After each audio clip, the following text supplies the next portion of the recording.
Well, what a week. What a week. What a huge week. What a huge week for ASIO. Well, yeah, I mean, it's just ongoing, really. Today we want to talk about the threat assessment. Yes. ASIO's threat assessment. Mike Burgess standing up in front of the press corps and going, all right, guys, this is what we've discovered in the last year. Yep. Because it's blown out of all proportion. Yes, and there's a lot for us to unpack here. Yeah.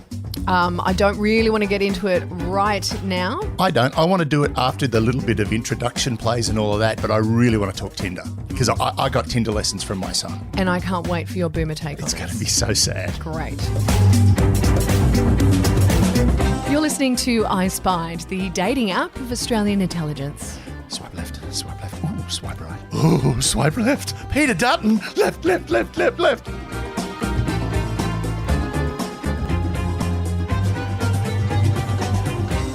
Hello and welcome to I Spied. My name's Michelle Stevenson. I'm here with David Callan, and we're talking, of course, about ASIO Director General Mike Burgess's annual threat assessment, which happened not that long ago. Now, a lot of stuff has come out of this, so we're going to touch on things like dating apps. I know this was a big one. Yep. The puppeteer, and I love that. They've actually given him a great code name. They the have. Puppeteer is really cool. They have, and also I want to tackle the politicisation of ASIO because a lot of this is happening now, and there's a lot to discuss. But before we get to that, I just want to have a brief segue away from this because this is something that happened and it was something I just wanted to touch on. Yeah. The 13-foot table between Emmanuel Macron and... just because I think this is really interesting. Oh, the Ukraine table. The Ukraine table. Yeah. The Macron versus Putin. Putin table. So there was 13 feet, which I don't know what that is. Well, if you look really careful in the middle, there was a little net. So afterwards Yes. they were going to play ping pong. Yes. Now, the reason why this was interesting is now Reuters said the reason for this was that Macron refused to do a Russian COVID test because he did not want to give away his DNA to the Russians. And I thought we should briefly touch on this because it's very interesting. I think that's very reasonable. Yeah. I think that's actually a really smart move for him to go, yeah, no, you can't have my DNA. Because as much as we talk about this stupid stuff, and James Bond, the latest James Bond had the nanotech genetically directed disease to kill very specific people. Giving someone your genetic code could be a problem because the Russians aren't backwards and coming forwards when it comes to chemical and genetic weaponry. No. That they are developing chemical weapons. I mean, Novichok or whatever it is, the Novichok, the contact nerve agent, they will play with it. And, it's quite reasonable for him to go, no, I'm not going to give you my test. So do you think this is something that they would be thinking? No, I, honest to God, don't think they would have been thinking that far ahead. I don't think the Russians would go, this is our chance to get his DNA and turn him into a frog. But it's very interesting that the French are thinking this and Emmanuel Macron is taking these precautions. And when I read that, I was like, this is fresh off a James Bond movie. Yeah, but also I think it's a really great way to get inside Putin's head as well because the whole thing is, you've got to do our PCR test to do this, or you've got to do our rat test, or whatever they call it. You've got to do our test if you're going to sit down with our president, or you can sit at the end of a 13-foot table. Well, you know what? I'll sit at the end of the 13-foot table just to see if you've got a 13-foot table. Oh, you do. Look at that. And also, it means there's a couple of Red Army soldiers who've got to lift up this bloody table, drag it into that room. Yes. And, there has got to be some way of going, no, we're not going to play the game all the way. Now, Macron's doing the right thing at the moment, and there has been a bit of troop withdrawal from the Ukraine, right, which is a good sign. Yes. Also, there was footage of a train full of huge mobile flamethrowers. Yeah, which is I just love the whole cachet of weaponry that we're seeing and the troops on the ground. And, by the time this goes to air, we're probably hitting World War III. We could be in World War III. Or the other thing is the Ukrainians could just go, oh, look, we're just going to join Russia. What the hell? It will never happen. But, or NATO might go, we're sick of this. Let's just go home. Yep. Again, this is one of those fluid situations. But with the 13-foot table, I just think it was a really nice piece of... it looks good. Yeah, it really was, for want of a better phrase, it was a get your dicks on the table. And, Putin went, well, if we're going to get our dicks on a table, I need a 13-foot table. And Macron went, I'll throw down. I'm happy to put my penis on your large table and watch it hang over the other end. Okay, so let's park that now. Yeah. Let's get I think we really need to, after the idea of two 13-foot penises being used in diplomatic negotiations. Yes, let's stop that there. And let's be honest, that's exactly what they're doing, comparing dick sizes. I honest to God believe the UN needs one of those milliner's tables with the measuring rod on the side that you see at Spotlight. Yeah. You need one of those, and it's literally to the first person to debate is the person with the largest penis. Right? Okay. You walk up the table, flop it out, and it's like, yep, you took for it. Okay, speaking of penis. Yes. Well, I'm doing this segue into dating apps because one of the things that came out of the annual threat assessment was dating apps and how people are using Tinder, Hinge, Bumble to, maybe get foreign spies are getting people to swipe right to kind of get their attention and also get into their brain. Now, this is an interesting thing because, when this all came up, I have no knowledge of dating apps. I have no need for dating apps. I am happily married and I'm literally staring down the barrel. I'm not literally. I'm 1 year of staring down the barrel of my 25th wedding anniversary. Oh, my God. How did she do that? She deserves a medal. She trained me very well. Yeah. And I trained her very well, but she doesn't know she's trained. I met my wife when she tried to throw an ashtray at me when I was on stage at the Comedy Store. We all know this story, right? So dating apps to me are an anathema. My son, though, both my sons, well, one of my sons, the other one won't tell us anything about his life because he's one of those He's a teenager. Well, he's one of those ones who can shut up, I'm in my room. Yeah. When he was isolated for 7 days, we didn't notice because it was just the same. Yeah. But my older son, he's used dating apps and he went, let me walk you through it. We sat down in the pub and had a beer and we talked about dating apps. Now, the thing about it is dating apps work on the algorithm looks for what you want, right? Yes. The algorithm will always find, but also you've got your daily hits and the people that everyone likes to swipe right on. The whole thing with this is it's the idea of looking at someone's profile and then cultivating a persona that can then attract that profile. Yes. And essentially, I think the way it would work is it's like building a legend or a cover for an intelligence officer where you've got to make sure that all the T's are crossed, all the I's are dotted. You've got to make sure that everything that goes into this profile matches the person you're targeting. And also, the most important thing is the other people that swipe right on that profile that you're targeting towards your... You're basically selling yourself to the person that you want to get. And what we've seen before, and we've spoken about this before in previous episodes, is LinkedIn, how LinkedIn was being used. So, so this is kind of a new iteration of like this whole social media access. But also it comes down to that fact, and it's just it's a variation of the honey trap. All right? It is a variation of the honey trap. It's like a digital version of the honey trap. That's all it is. In fact, it's a better honey trap because you get a much broader catch. Well, also you can fake the person. Like that person probably doesn't look like that. Now, I do want to briefly interrupt because this was something that popped up when they were talking about this. They said the chair of the Joint Committee on Intelligence and Security, Senator James Patterson, pretty much put it really bluntly. So if you have access to sensitive information in your line of work, and all of a sudden you get contact on a social media platform that seems too good to be true, let's be direct about this. If you're a 6 and they're a 10, it might not be your looks that they've been charmed by. So if you're a 6 and they're a 10, it's not your looks they're charmed by. Yeah. So blunt. Yeah, it's too good to be true. But here's the thing. If you're a really smart operator, you're not going to put yourself out there as a 10. You're going to put yourself out there as an 8. Yeah, right. You're not going to be the absolutely glamorous, oh, my God, this is the perfect woman. You don't want to, if I'm trying to attract a male, I don't want to be the perfect woman. If I'm trying to attract a female, I don't want to be the perfect man. I want to be as close to what you're looking for as possible, but I want a few little flaws in there. I want to be real. Yeah. The other thing is the people that swipe right on that profile that I've created to attract you, yep. I want to make sure that the people that have been swiping right on me are the kind of people that you go, oh, yeah, I can see why they like that. Right? So you want to have like people. Right. So not only am I creating the profile to attract you, I'm creating a series of profiles behind that to make you think that this is the right person. And that was, I mean, the Stasi used to do it brilliantly in West Germany. They'd send over, they're called ravens. Yep. So really nice, very sophisticated and stylish men. And they would work on, like the American typist in the embassy, they'd work on that girl who's there alone. She's young, she's single.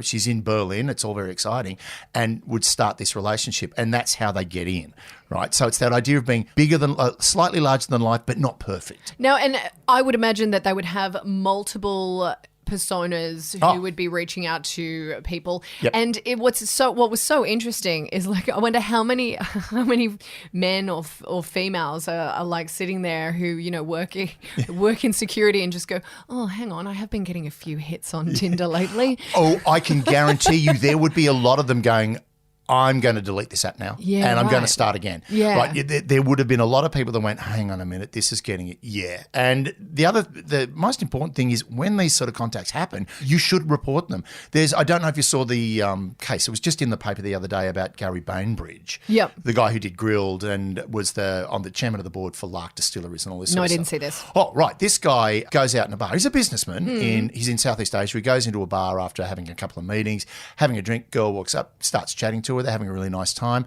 She says, look, would you like to come to a party? He said, yeah, that sounds great. Let's go. And she said, look, I've got to swing by my place first to pick something up. Do you want to come? Yeah, that's fine. Gets there. Want a joint? Yep. Wakes up the next morning. Right. And there's a guy standing over him holding a phone with video of this Bainbridge with a meth pipe.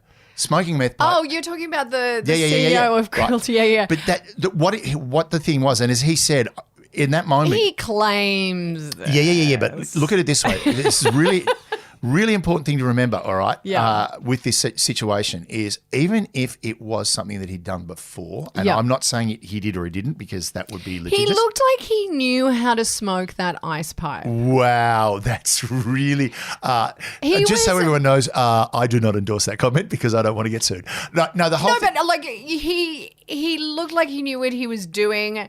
I'm sorry, but he did. I haven't seen the video. Right. Have you seen the video? Oh, yeah. No, I haven't seen it. Now, just to go back to it, as he said, I was so under pressure and I didn't know what to do that I just started giving the money. Okay. Right. Now, the whole thing with that is the first thing you do is tell someone. Yes. Even if it's your lawyer. Yeah. Because as soon as it goes to the lawyer. Then they can back you up. They can back you up. Yes. Now, with ASIO, if you start getting caught in something on Tinder or Bumble or Grindr or whatever app is your cup of tea, right, and something seems fishy, you're duty bound to report that. Yes. Right. So the fact that they've actually got to turn around and go, look, now that's ASIO. Now, if you're working in government, any government area, and you're handling sensitive information, get off Tinder.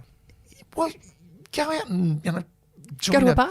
Yeah, join a jogging group. I don't know. There's been a pandemic. People aren't. It's really hard for people to meet someone. That's true. That's So anyway, let's move on. We'll get into the whole puppeteer because this is something that really lends itself to also the politicisation of ASIO. Yeah. I think Labor Senator Kimberley Kitching used parliamentary privilege to name who she thinks is the reliably informed person. She's claiming it's a Chinese businessman by the name of Chow Chuk Wing. Yep. Now, I really think this is opening a can of worms because by using parliamentary privilege, she put it out there, which I think was not the best. But before we get into that, let's just play a little bit of what Burgess, when he was giving this threat assessment, had to say about this idea of the security. Yeah. The employer hired by the puppeteer began identifying candidates likely to run in the election who either supported the interests of the foreign government or who were assessed as vulnerable to inducements and cultivation.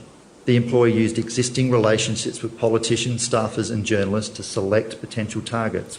Now, it was really interesting because once Kimberley Kitching kind of named, she was questioning Burgess on this. He's like, look, I'm not going to get into it. And now they're saying basically because now it's becoming a Labor Liberal thing. So I this is so crazy to me because, we're on the eve of an election. Yeah. And I heard Dutton this morning basically saying the reason why the Chinese are going to be, going towards Labor is because they're weak. They're basically now, I think, going to be using this as a tool in their election arsenal to say, look at the opposition. Yep. They're Chinese puppets because this is the new fear. There's a little problem with this. There's a couple of real issues that are going to throw this into before we even get to the whole idea of politicising ASIO intelligence. Yep.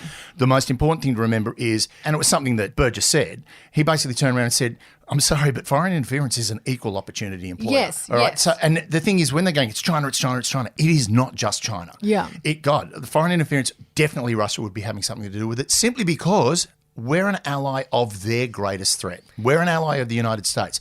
Anything they can do to disrupt our electoral process, that's gold to them. They don't even care about a result. 100%. They just want to get involved, all right? China would be involved. You'd probably find countries like Iran. There are a multitude of countries. You know what? God, New Zealand might have him throw. And by the way, as much as we like to sort of like worry about China and Russia and all of these so-called target or enemy countries or adversarial countries, there is also a foreign organisation that is controlling a lot of what goes on in our electoral process, and that's called the Murdoch Organisation. Now, in the fact that he's an American citizen, yes, he's an Australian. We all get that. It's an Australian organisation, blah, blah, blah. But he has a lot of control. Now, another interference, he's not foreign interference. As someone said, he's more of an alien interference. It's someone like Clive Palmer, right? Now, the thing with foreign interference or any kind of interference in an electoral process is when you talk about it being an equal opportunity, right? The Liberal Party have believe they found a real wedge by saying China want Labor. Yes, right? Well, because they've got this whole idea that it's each by elbow and that he's weak and that they're susceptible and open to and it. they're left wing and the Chinese are left wing and it all when really it's not. Since when has the Chinese been left wing? By the way, well they're communist, but it's more. It's more like, let's be honest, it's just an authoritarian regime with capitalism. Now the other they're not that left wing anymore. They just talk about. Oh yes, they really care about the environment and like everything. You know what I mean? How much money did they have? All of it. Oh, that's right. Fine. Yeah. Right. But before we get into this, I do want to ask you this question. Yeah. Why would this Labor senator use parliamentary privilege to out this person? I just think she was ill-advised. I don't think she should have said it.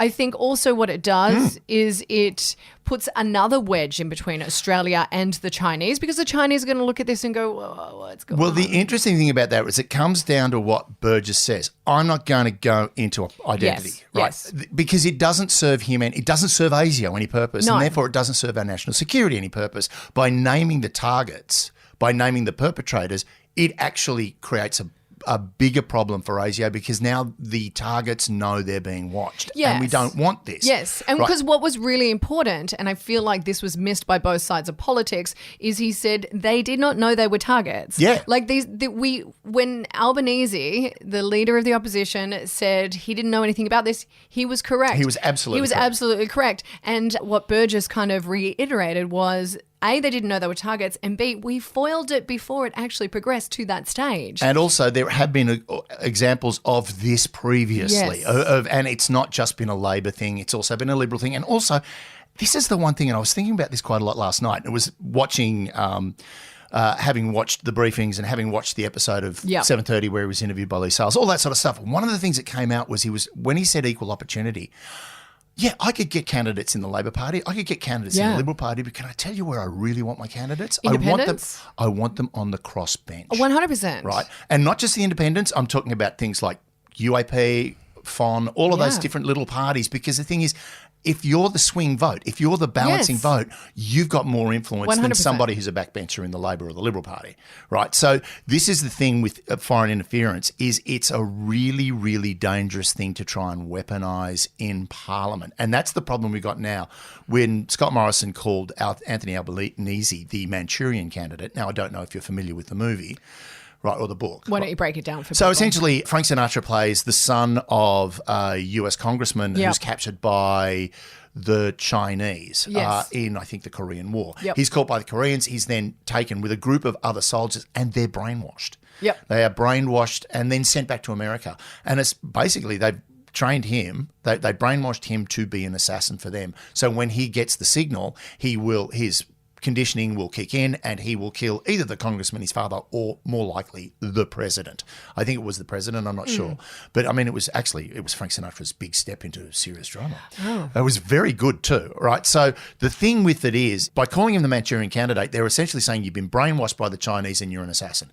Really, really, really stupid move. And also this whole, the Reds. The Chinese really want you. The Chinese want you because you'll do what they tell you. Well, actually, I think the Chinese probably wouldn't mind the Labor Party because they'd probably be able to do business with the Labor Party. Yeah, I think it's more, easier. I would say that it's more about business interests than anything else. Like, I mean, when you look at what the Chinese are doing over here, a lot of it has to do with, exports, like even our, buying up land. Like there's a lot of financial interest that they have. Definitely. I mean, there's a great scene in Utopia where Rob Sitch is sitting there going, it's got all these generals around the table. It's like, well, why are we spending this money? Well, we've got to defend ourselves against China. We've got to defend our trade. Who do we trade with? China. So, Yeah. Hang on, let me get straight. We're defending Yes. our trade with China against China. So it's that whole idea of, the craziness of this bill. Our number one trading partner is, I think it's number 2, is China. But I think a part of the issue I have with this is it has roots in kind of our racist ideology from like years ago. It used to be, that it was communism. It still is kind of communism. Red's under the bed, yeah. But now we're really have this fear of the other, like this whole chasing of the idea that because it's no longer stop the boats. We can't. Neither party can go on with that because we haven't had an issue. Also we don't know because we've got this very, very opaque government that there's no transparency. We don't actually know what's going because so now they're getting it out there. It's like stop this, whole idea of the threat from the Chinese. Yeah. And while we're doing it, we're basically upsetting them. We're pissing off our major trading Yes. partners. Yeah. Now, the interesting point when it comes to this is, as you said, China just wanted to do business, right? And they want Taiwan. Yep. Let's be honest. And there's all of that stuff about, free navigation in the South China Sea and all that. Okay, that's really a hard basket and it's going to take compromise to get around Yeah. it. The same way Taiwan, that's going to take compromise. And that's a totally different episode. I've got so much stuff on that. But when it comes to political influence, it's not just China that is doing this. And that's what we've really got to keep in mind. Yeah. But by getting up in Parliament and making it a yet red peril idea. I mean, it goes back to the Menzies era. Now, Menzies, the red peril and the yellow peril, and the red menace, all that sort of stuff, that worked in droves because it was very, very simple to get that message out. Our information channels were extremely limited. Yeah. Now we've got a lot broader information like access. This sort of stuff is counterintuitive and counterproductive for everybody, particularly the party that is doing it. It's like, sit down, shut up. We don't want to hear this. It's interesting. Mike Burgess has been in the media quite a lot. Couldn't get him an interview with us because I think he's scared of me. Either that or he's actually quite busy. Yeah, I think that's probably more to it. Yeah, you got time to do the podcast? Yeah, no. Now, he made a really interesting point. He wants ASIO to be as transparent as possible. Yes. For a really important reason. He needs the country to trust ASIO. Yes. If we don't know what ASIO is doing, Yep. we don't trust them. All right. It's that whole thing of they're watching us. There's a really great story about they were called the I can't remember the watchers or the lurkers from the Ministry of Information during World War One. These were people that would just sit in pubs and listen to conversations. Yeah. Sit on trains, sitting around and just listening to people talk, and then go and report what people were saying to the Ministry of Information. Now, everyone thought we can't let anyone know about this because they'll think we're watching them.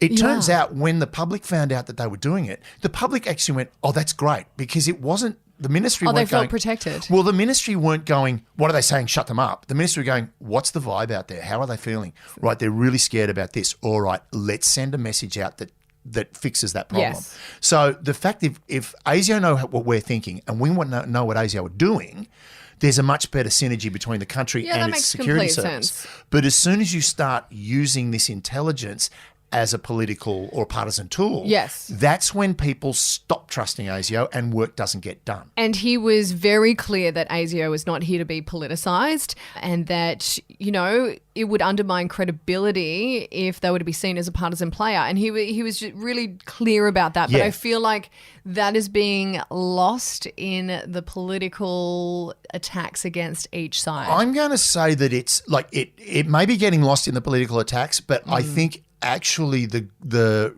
reaction is building. David Spears recently wrote an article basically saying, why is Scott Morrison playing fast and loose or basically playing dice with national security for political purposes?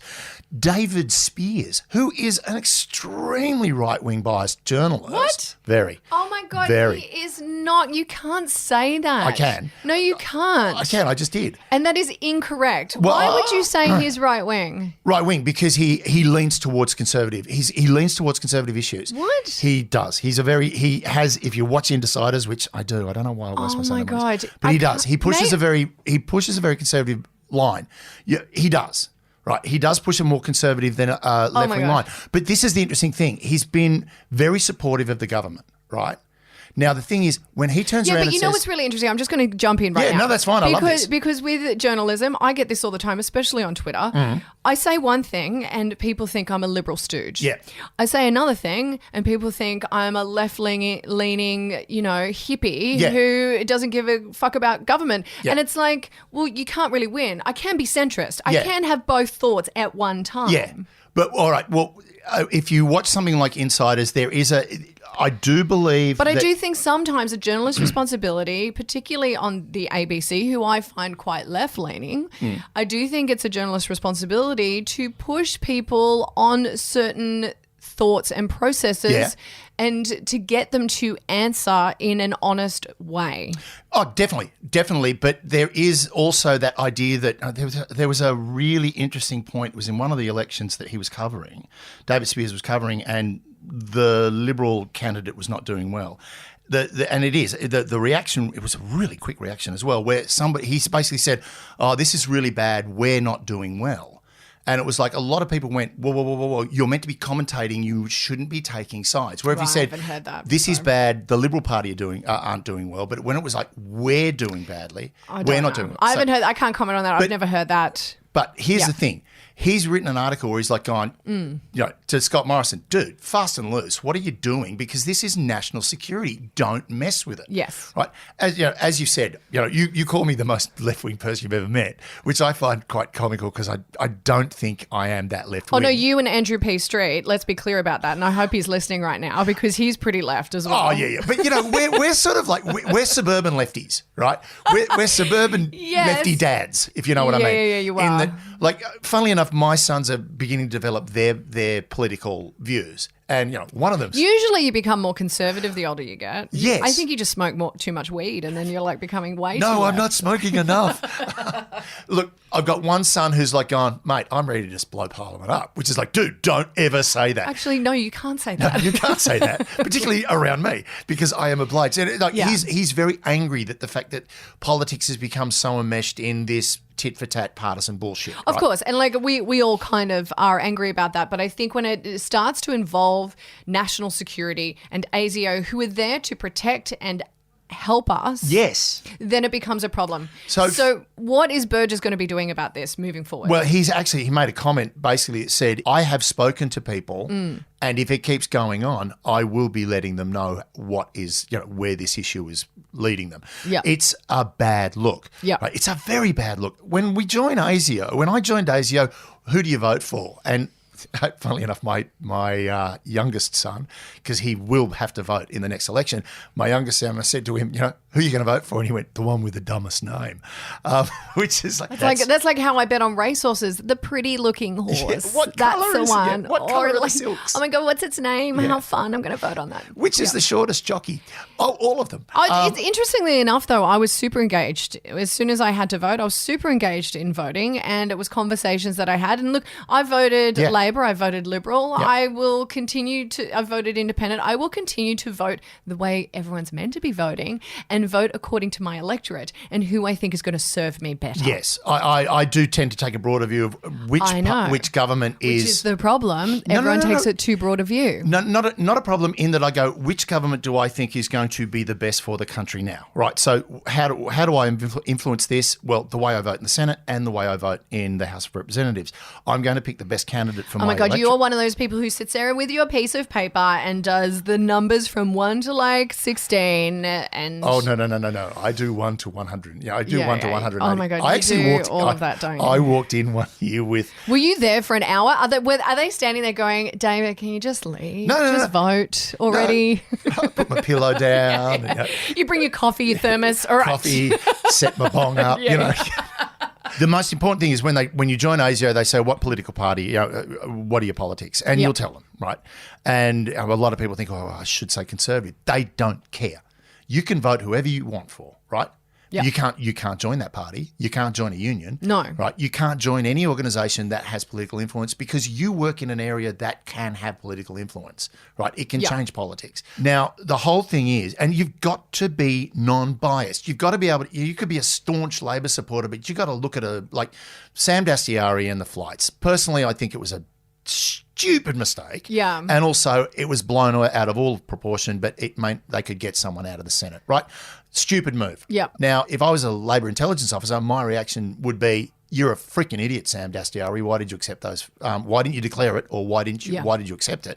Right. The same way, if I was a conservative-leaning intelligence officer and there's a Liberal Party member who's been courted by, say, some Russian businessman, again, you're an idiot. This is not your job. Let me ask you this question: were there any instances when you're in ASIO that your bias affected your job? Me? Your political bias. No. Was there any instances where you were like a little bit more leaning to one side or the other? No. Again, you really are apolitical. There's this weird thing. It is strange. I'm very passionate about politics, but more so as I get older. But what's really interesting was at ASIO, you would go. It was just like a politician is just a function of government. They're just a part of the machine. All right. So really, you do literally take your political hat off as you walk in the door and you get down to the job. Yeah. And it really is about the job. It's not about, oh, yeah, I want my side to win. And people that do have that kind of attitude, you won't last in the modern organisation. It doesn't bode well. Back in the day, like I came in post Brigadier Spry and the Menzies era, which was very partisan. Oh, it would have been. Right. Now, they had the Royal Commissions. They started this new organisation. It had its problems as well. And the current iteration of ASIO is exceptionally professional. Yes. And I think we're seeing that with Mike Burgess. Yeah. And what I'm liking and what I'm enjoying is I love his annual threat assessment. It gives us lots to unpack. But we're literally getting more of a peek inside the goings on, a little bit more transparency. I think it's great. I just wish there'd be a little bit less politicization. Exactly. So as Burgo has said, I like how you calling me Burgo, your mates now. Go on, Burgo. Yeah, all right. The Burge. Right, Burge. The Burge stuff. We're never going to interview him now. No, are we? I know. You're acting like your best mates. It's weird. So Mike Burgess, as he said, he wants to be as transparent as possible with ASIO. He wants the country to know when they've done it right. Yes. And he wants the country to know when they've got it wrong, right? But most of all, he doesn't want the country to know how it's done. It's that old adage, if you've ever watched a sausage get made, politics and watching sausages get made, you don't want to see it. You don't want to see... No. Well, we kind of do. We all want to know the glamour and the excitement and the little secrets in the background. We do want to know about I don't think there's glamour. Well, there is a little. I had a really cool sort of electric blue silk tuxedo. That is not glamour, mate. Okay, so anyway, bottom line is we need less politicization. Yes. Maybe a little less of the dating apps, which is probably good for everyone. Get out there and meet someone. Just be discreet, guys. And look, it literally popped up on my screen just then, something about COVID restrictions being eased. So go to a bar, have a drink, meet a nice girl or guy. And also, maybe we need a little less of blaming China. We do need to stop blaming that. We do need to stop using any intelligence as a weapon on ourselves. And I'm just going to ask you this, just to finish up. What was your number one takeaway from? Because I know you would have read and listened and done the whole thing. Was there a takeaway that might have been missed? The big takeaway for me was extremism. Okay. Right, the rise of extremism. How terrorism is now no longer the number one threat. Yeah, it's become espionage and foreign interference. That really is the focal point. But the fact that extremism is rising, but not in the places you'd expect, particularly in schoolyards. Yeah. They were talking about how older school kids are recruiting younger school kids into extremist movements. It's crazy. Which is also, it's fed through online radicalisation. Well, a lot of that, they said a lot of this happened because of the pandemic. More kids were on devices. Yeah, more kids on devices. But then once they got back to school, you had guys focusing on individuals to try and drag in. The other one was the whole idea of COVID extremism. It's leading to a move to anti-democratic extremism focused mainly on nationalism, racism, and you'll love this, misogyny from incels. Right? This is where... incel stuff is really frightening. We need to talk. Oh, let's do incels. Let's do incels. Okay, absolutely, because I know a lot. I've done a lot of research on incels and I've reported on it, and it's something that I've actually been tracking for a couple of years. Because that, to me, is fascinating because I just look at incels and go, what's your freaking problem, man. Yeah. What is the problem? And it's something that is becoming more and more prevalent, and the danger level is higher than terrorism. Well, this is something that Mike Burgess said. He said, this is something we need to focus on because it's not going away. It's getting worse. It's not getting better. Yeah. And the whole rise of populism, nationalism, racism, incel-related activity, it is beginning to push against democracy. And we need to fix this. We do. Okay. Well, look, I feel like we unpacked as much as we could. Like in the time allotted. Yeah. Maybe just like half a suitcase. Yeah. I'm really, really glad because I was so desperate to talk about this last week, and I'm really glad we went, let's not talk about it now. Because a lot more has come out in the wake of this. So next ep, let's tap into like some of the extremism. We'll listen to what Mike Burgess had to say about that, but also let's look at incels. Yeah, definitely. Because I think this is something fascinating that a lot of people in Australia aren't fully across. It's massive in England, really big in America as well. Weird stuff going on in Canada as well. Canada. And when we have a look at this extremism, I also want to have a little look at what happened in Canberra with the protests. Well, also we should look, if we're going to look at Canada, the Canadian protests that are currently going on. Yeah, again, it's how extremism feeds itself through the world. Man, we've just written our next episode. I know, right? On air. Yeah. There you go, people. That's what creative process is like. If you want to know anything else about what's going on in here, want to ask us questions, suggest things to talk about, at iSpy Podcast on Twitter. I'm glad you said that really quickly. I'm getting really, really good at saying that now. I know. I used to stumble on it. Lay off the caffeine. No, that's the only drug I'm allowed to take legally. Okay, bye.